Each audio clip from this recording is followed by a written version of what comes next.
കമ്പമട്ട് സിഐക്കെതിരെ വീണ്ടും ആരോപണം. സീഡ് തട്ടിപ്പുമായി ബന്ധപ്പെട്ട് പ്രാദേശിക CPM നേതാവിനെ രക്ഷിക്കാനായി ശ്രമിക്കുന്നതായാണ് ആക്ഷേപം.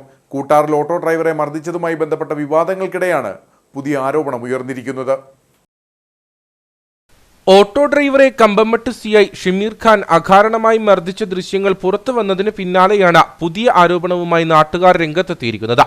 സീഡ് സൊസൈറ്റിയുമായി ബന്ധപ്പെട്ട തട്ടിപ്പുകൾ സംബന്ധിച്ച് പണം നഷ്ടപ്പെട്ടവർ നൽകുന്ന പരാതികൾ സ്വീകരിക്കുന്നില്ലെന്നാണ് ആക്ഷേപം. സീഡിന്റെ കരുണാപുരം പഞ്ചായത്തിലെ കോർഡിനേറ്ററായി പ്രവർത്തിച്ചു വന്നിരുന്നത് CPM ലോക്കൽ സെക്രട്ടറിയായ വ്യക്തിയാണ്. ഇയാളുടെയും പഞ്ചായത്ത് അംഗങ്ങളുടെയും ഉറപ്പിലാണ് പലരും പണം നിക്ഷേപിച്ചത്. ഇവർക്കെതിരെ പരാതി നൽകിയിട്ടും കമ്പമട്ട് പോലീസ് പരാതി സ്വീകരിക്കാൻ പോലും തയ്യാറാകുന്നില്ല. തുടർന്ന് സ്ത്രീകൾ ഉൾപ്പെടെ പണം നഷ്ടമായവർ പോലീസ് സ്റ്റേഷന് മുൻപിൽ ഒത്തുചേർന്നു. സീഡ് സൊസൈറ്റിയുടെ തട്ടിപ്പിൽ ഏറ്റവും അധികം പണം നഷ്ടമായ മേഖലകളിലൊന്നാണ് കരുണാപുരം അടക്കമുള്ള നെടുങ്കണ്ടം ബ്ലോക്കിലെ വിവിധ മേഖലകളെന്ന് കരുണാപുരം ഗ്രാമപഞ്ചായത്ത് മുൻ പ്രസിഡന്റും ഗ്രാമപഞ്ചായത്ത് അംഗവുമായ മിനി പ്രിൻസ് പറഞ്ഞു. ഇത് ഞങ്ങൾ സംശയിക്കുന്നത്, എന്നോടൊപ്പം തന്നെ ഇവിടെ എത്തിയിരിക്കുന്ന ഇവരെല്ലാവരും സംശയിക്കുന്നത്, സുശീലൻ ഇതിന്റെ അതൊന്ന് നല്ല ഒരു തുക അടിച്ചു മാറ്റിയിട്ടുണ്ട്. ഇത് അന്വേഷിക്കണം. ഒരു പ്രതി കൊടുത്ത കേസിനോട് ഇത് ആഡ് ചെയ്യാൻ ഞങ്ങൾക്ക് താല്പര്യമില്ല. അപ്പോൾ CI പറഞ്ഞത് ഞങ്ങൾക്ക് കിട്ടിയിരിക്കുന്ന നിർദ്ദേശം ഇതാണ്, ഒറ്റ കേസേ പറ്റത്തുള്ളൂ, അതിനാഡ് ചെയ്തപ്പോൾ ഞാൻ ചോദിച്ചു അങ്ങനെ നിർദ്ദേശം കിട്ടിയിട്ടുണ്ടോ? അപ്പോൾ അദ്ദേഹം പറഞ്ഞു ഞങ്ങൾക്ക് ഇഷ്ടമുള്ള പോലെ ചെയ്യും.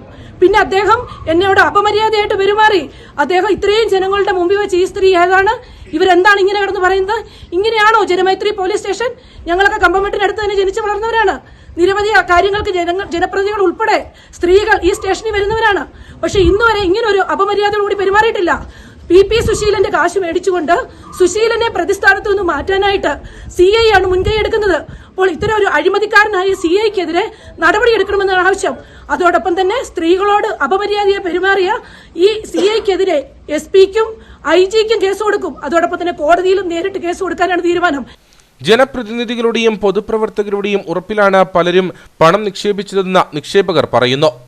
ജനങ്ങളാകെപ്പാടെ ബുദ്ധിമുട്ടിലാണ്. നമുക്കറിയാം, നമ്മുടെ ഹൈറേഞ്ച് മേഖലയെ സംബന്ധിച്ചിടത്തോളം കാർഷിക വിളകളുടെ വിലയിടിവും മറ്റ് പ്രശ്നങ്ങളൊക്കെ ഉണ്ട്. അവര് ആ പൈസ എങ്ങനെയാണ് കളക്ട് ചെയ്തെന്ന് പോലും സാധാരണപ്പെട്ടവർക്ക് അറിയില്ല. അങ്ങനെ വളരെ ബുദ്ധിമുട്ടിയാണ് അവർ ആ പൈസ കളക്ട് ചെയ്ത് ഈ പൈസ അടച്ചിട്ടുള്ളത്. ഇവിടെ CPMന്റെ ലോക്കൽ സെക്രട്ടറി സുശീലൻ എന്ന് പറഞ്ഞ വ്യക്തി 9-ാം പതിനാറ് പഞ്ചായത്തിന് 9-ാം ward member Vincy Bavachan, 10-ാം ward member Shri Mathukutty Mattappally, ഞങ്ങളുടെ അറിവിൽപ്പെട്ട ഇങ്ങനെ 3-4 പേര് സംഘം ചേർന്നാണ് ഈ മേഖലയിലുള്ള ഈ പാവപ്പെട്ടവർ മുഴുവൻ ഇങ്ങനെ പറ്റിച്ചിട്ടുള്ളത്. ഇവിടെ നീ പൈസ വാങ്ങി റെസിപ്റ്റ് പോലും കൊടുത്തിട്ടില്ല എന്നാണ് നമ്മുടെ അന്വേഷണത്തിൽ വ്യക്തമായിട്ടുള്ളത്. CPM പ്രാദേശിക നേതാവായ PP സുശീലൻ ഉൾപ്പെടെ പദ്ധതിക്ക് നേതൃത്വം നൽകിയ പഞ്ചായത്ത് അംഗങ്ങൾക്കെതിരെയും പരാതി സ്വീകരിച്ചില്ലെങ്കിൽ തുടർ സമര പരിപാടികൾ നടത്താനാണ് നാട്ടുകാരുടെ തീരുമാനം.